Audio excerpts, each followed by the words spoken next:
ભરૂચની મકતમપુરની સીમમાં 52 ગામ આદિવાસી સમાજનું સ્મશાનની બાજુમાં બિલ્ડર દ્વારા બિલ્ડિંગ બનાવતો હોય વૈકલ્પિક રસ્તો બનાવી રહ્યા હોય આદિવાસી સમાજમાં રોષ ફેલાઈ ગયો છે। આ મામલે આજ રોજ જિલ્લા કલેક્ટરને આવેદનપત્ર આપી કાર્યવાહી કરવામાં આવી રહી છે। આજ રોજ ભરૂચ જિલ્લાના 52 ગામના આદિવાસી સમાજના લોકોએ મોટી સંખ્યામાં એકત્રિત થઈ કલેક્ટરને આપેલા આવેદનપત્રમાં જણાવ્યું હતું કે કસક મકતમપુર સીમ ખાતે સર્વે નંબર 11 પર 52 ગામ આદિવાસી સ્મશાન અસ્તિત્વમાં છે। આ સ્મશાનની અંદર ભરૂચ શહેર તથા આજુબાજુના 52 જેટલા ગામડાઓ આદિવાસી પરિવારો તેમજ સ્વજનોની અંતિમ ક્રિયા અહીંયા આવેલા સ્મશાન ગૃહમાં કરે છે, પરંતુ છેલ્લા કેટલાક દિવસોથી સ્મશાનની બાજુમાં આવેલા સર્વે નંબરમાં JCB મશીનથી જમીન લેવાલિંગનું કાર્ય શરૂ કરવામાં આવ્યું છે, જ્યાં ભવિષ્યમાં ત્યાં મોટી હાઈરાઇઝ બિલ્ડિંગ બાંધવાનું કામ શરૂ થવાનું પ્રાથમિક ધોરણે જાણવા મળ્યું છે। જો ભવિષ્યમાં આવી માનવ વસાહતનું નિર્માણ થાય તો તેની અવરજવર માટે બીજો કોઈ માર્ગ હાલ ઉપલબ્ધ નથી, જેથી બિલ્ડર દ્વારા આદિવાસી સ્મશાનની અંદરથી વૈકલ્પિક રસ્તો મેળવવાની કાર્યવાહી હાથ ધરવામાં આવી હોય તેવું પ્રાથમિક દ્રષ્ટિએ માલુમ પડ્યું છે। જેથી બિલ્ડર દ્વારા જે રસ્તાની માંગણી કરાઈ રહી છે ત્યાં આદિવાસી પરિવારના સ્વજનોની સમાધિ હાલમાં અસ્તિત્વમાં છે અને બિલ્ડર આ સમાધિ દૂર કરી રસ્તો મેળવવાની સ્પષ્ટ મનસામાં હોય તેમ લાગી રહ્યું છે। જેથી બિલ્ડર દ્વારા આવી કોઈ અરજ આપના હસ્તકની કોઈ કચેરીએ થઈ હોય તો તેની પરવાનગી મંજૂર કરવામાં ન આવે અને જો પરવાનગી આપવી હોય તો તેને તાત્કાલિક અસરથી રદ કરવામાં આવે તેવી માંગ કરી છે।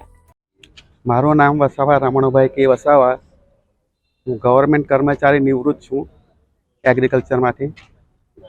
અમારા જિલ્લા પંચાયત કોલોનીની પાછળ અમે જ્યાં જિલ્લા પંચાયત કોલોનીમાં જ અમે રહીએ છીએ અને અમારા જિલ્લા પંચાયત કોલોનીની પાછલા ભાગે 52 ગામનું સ્મશાન ગૃહ આવેલું છે।